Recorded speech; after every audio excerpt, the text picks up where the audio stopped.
Suatu ketika, ada seorang anak yang sedang mengikuti sebuah lomba mobil balap mainan. Suasana sungguh meriah siang itu, sebab ini adalah babak final. Hanya tersisa 4 orang sekarang, dan mereka memamerkan setiap mobil mainan yang dimilikinya. Semuanya buatan sendiri, sebab memang begitulah peraturannya. Ada seorang anak bernama Yanan. Mobilnya tak istimewa, namun ia termasuk dalam 4 anak yang masuk final. Dibanding semua lawannya, mobil Yanan lah yang paling tak sempurna. Beberapa anak menyaksikan kekuatan mobil itu untuk berpacu melawan mobil lainnya. Ya, memang mobil itu tak begitu menarik, dengan kayu yang sederhana dan sedikit lampu kedip di atasnya. Tentu tak sebanding dengan hiasan mewah yang dimiliki mobil main lainnya. Namun, Yanan bangga dengan itu semua, sebab mobil itu buatan tangannya sendiri. Akhirnya, tibalah saat yang dinantikan, final kejuaraan mobil balap mainan. Setiap anak mulai bersiap di garis start untuk mendorong mobil mereka sekencang-kencangnya. Setiap jalur lintasan telah siap 4 mobil dengan 4 pembalap kecilnya.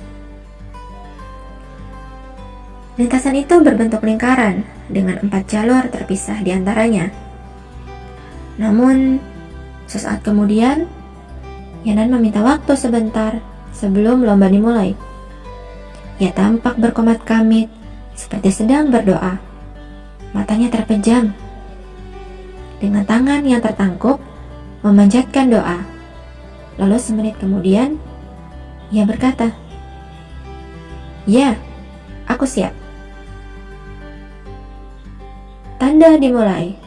Dengan satu hentakan kuat, mereka mulai mendorong mobilnya masing-masing.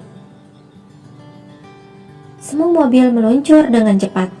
Setiap orang bersorak-sorai, bersemangat, menjagokan mobilnya masing-masing. Ya, pada akhirnya, sang pemenang harus ditentukan. Tali lintasan finish pun telah terlambai.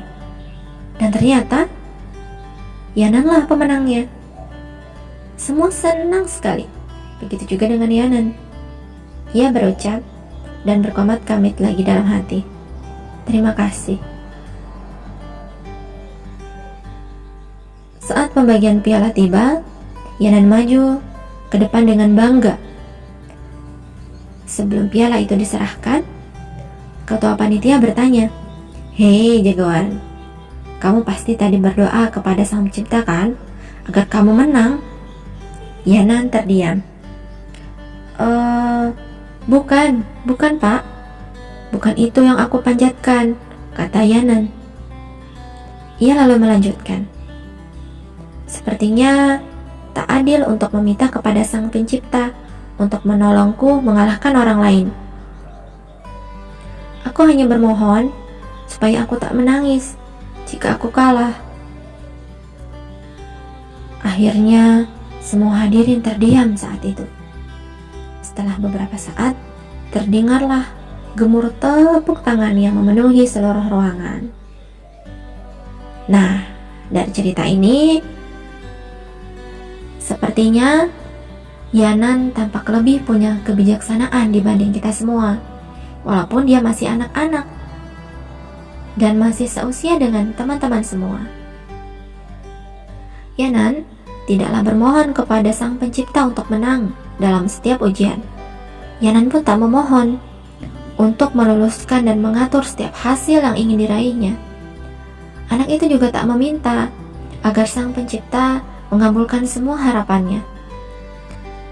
Ia tak berdoa untuk menang dan menyakiti yang lainnya.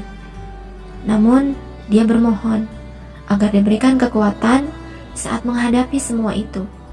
Ia berdoa agar diberikan kemuliaan dan mau menyadari kekurangan dengan rasa bangga.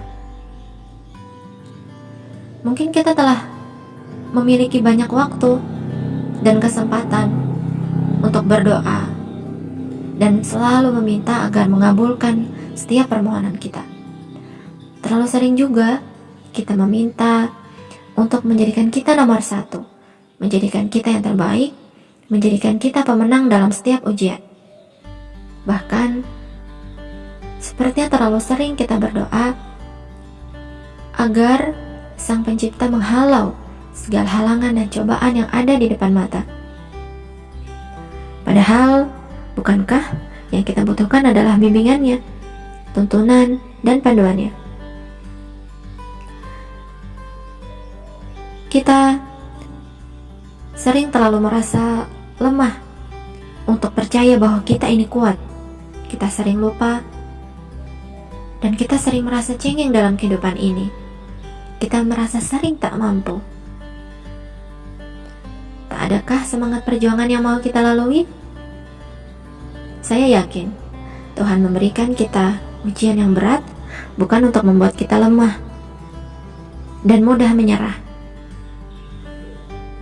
Sesungguhnya Sang Pencipta sedang menguji setiap hamba-hambanya yang saleh agar naik tingkat.